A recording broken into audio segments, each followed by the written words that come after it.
Hi, Alex Lamy here, and today I'm going to show you a track I've written using Igudesman Solo Violin by Orchestral Tools. This is a new library in collaboration with our friend, virtuoso violinist Alex Igudesman. But much like Alex is no ordinary violinist, this is no ordinary violin library. What Alex has given us is a set of non-standard violin articulations that wouldn't be out of place in his own more eccentric compositions or on some of the soundtracks he's known for playing on, such as Sherlock Holmes, The Lone Ranger and Inferno, to name just a few. In keeping with that spirit, I wanted to do something a bit unorthodox to show off the potential of this library, and so this is a track that's aptly called Heterodoxy. Here you go.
I'm guessing by now you might be thinking, I thought this was a solo violin library.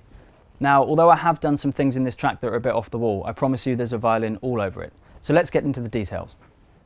I gravitated to one patch to start me off, the glissando short klezmer articulation, which sounds like this. It's a really unique sound. It sort of naturally has the feel of a reverse sound, and although I have used it as it's recorded, the first thing I did was start effecting it with some filtering and reverb to come up with something that sounded more synthetic, like this.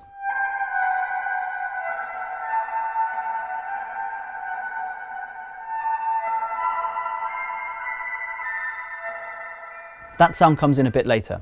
I've used the original patch in the intro along with a copy of the same part sent into a reverse delay effect I put together using Crystallizer by Sound Toys. I then printed that to audio and pulled it back a bar so everything starts to overlap.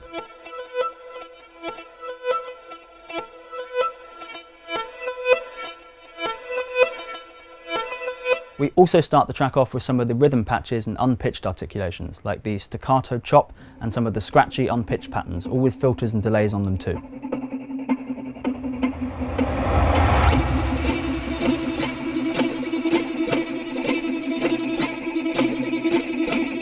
You can probably hear a bit more going on there too. I've done a lot of pitching down of violin sounds throughout the track, either simply pitching audio down, using the Octava plugin in Cubase, or adding the Sound Toys Little Autoboy plugin to things. I've done that with the glissando effects patch here, also triggering a massive reverb tail from Valhalla Shimmer.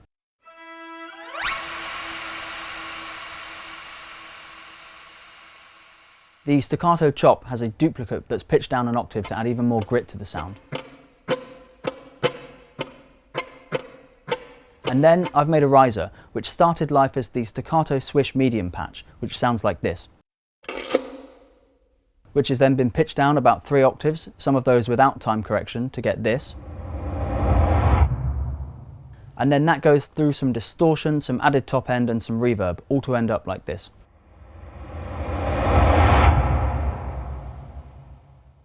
That riser then takes us into the next part of the intro, which features a sound that becomes a kind of signature of the track, the staccato gliss up neo-electric patch.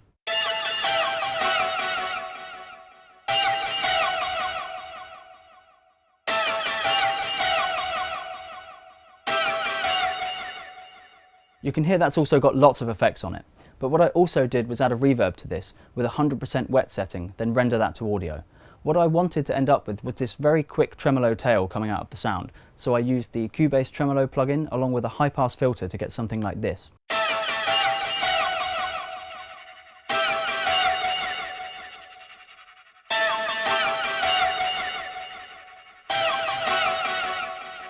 After that, I'm using the sustained Gitano legato patch with a very high melody line set really far back into reverb.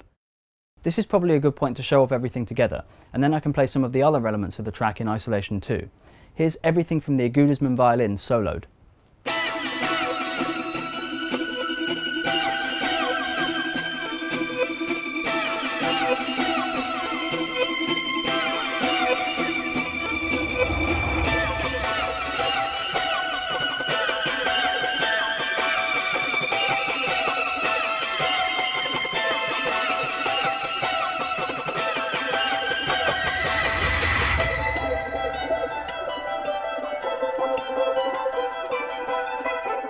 And before we get to the next section, I'll just show you those other elements of the track.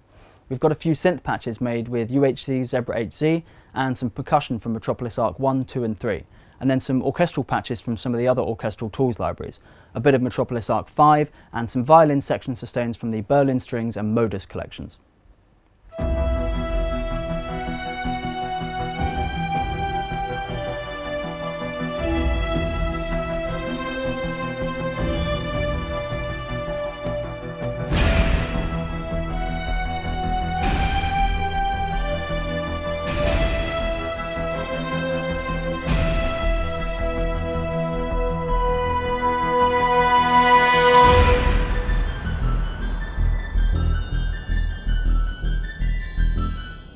You just heard the transition into the next section at the end of those examples.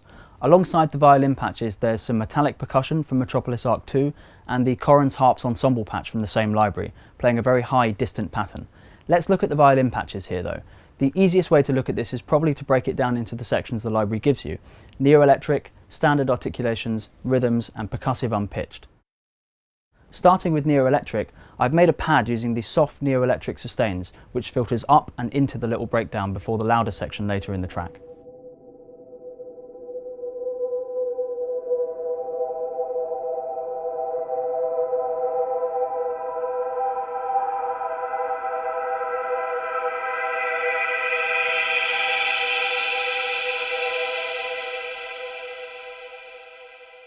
In the standard articulations category, we have some long and some short articulations.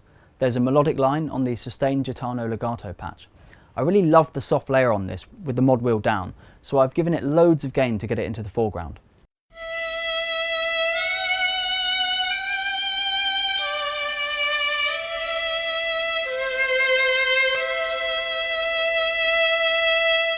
There's also quite an odd sound using the Marcato Long Gitano swell articulation, which has a very wobbly fast delay effect on it made using the Native Instruments Realm plugin, which filters up and crescendos into the breakdown.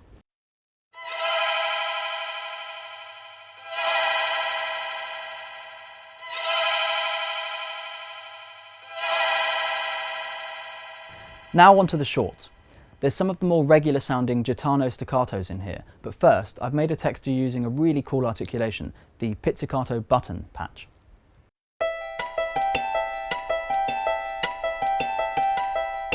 The sound of this is really cool, especially in the upper register where I'm using it. Again, it inspires me to mess around with the sound and start affecting things, so I duplicated the track and made something with very fast delays and reverb, using the Soundtoys plugins again. Here's what they sound like together.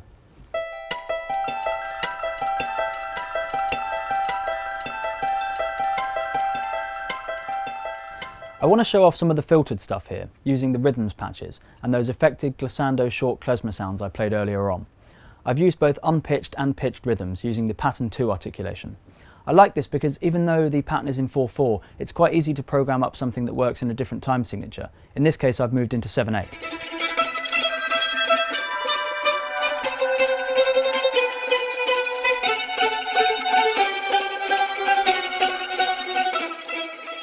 Next, we have the percussive unpitched articulations, using those risers I made, plus the staccato chop patch and the fast and very fast piazzolla patches.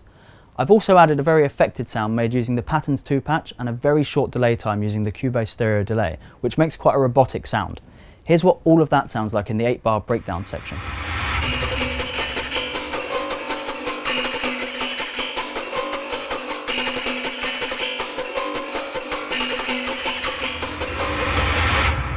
And lastly, I mentioned I used the Gitano staccatos, so let's hear them in with everything else in this section.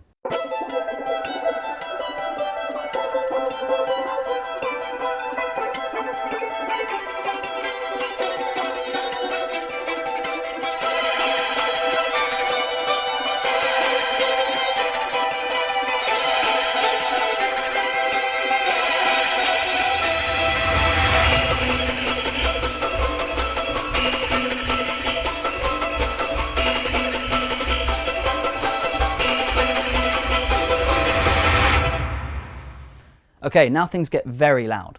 A lot of the substance in this next section is coming from some pulsing synth patches and some big brass stabs and huge percussion from Metropolis Arc 1. There's still a lot going on from the violin patches here though.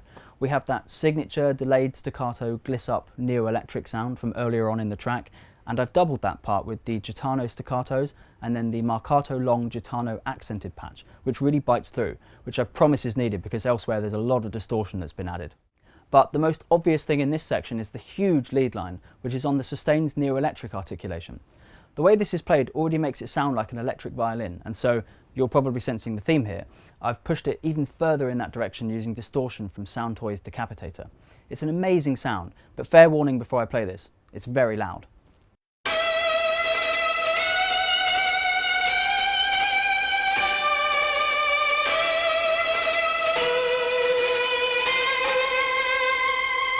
And then we have something that I can absolutely say is unique to this collection and something that only Alexi could have dreamed up. The Sustain's long drill patch, which literally does sound like a violin being played with a drill.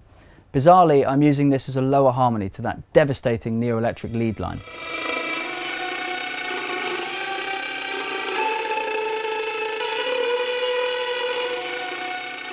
Then, finally, we go back into something a bit more like the middle section for the ending.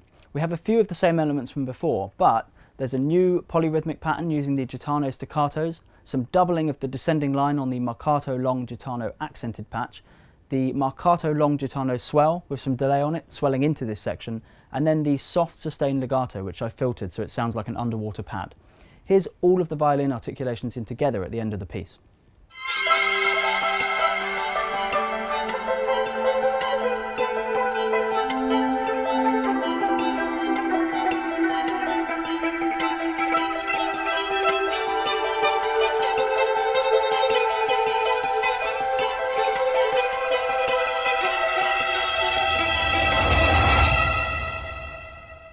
And that's pretty much everything.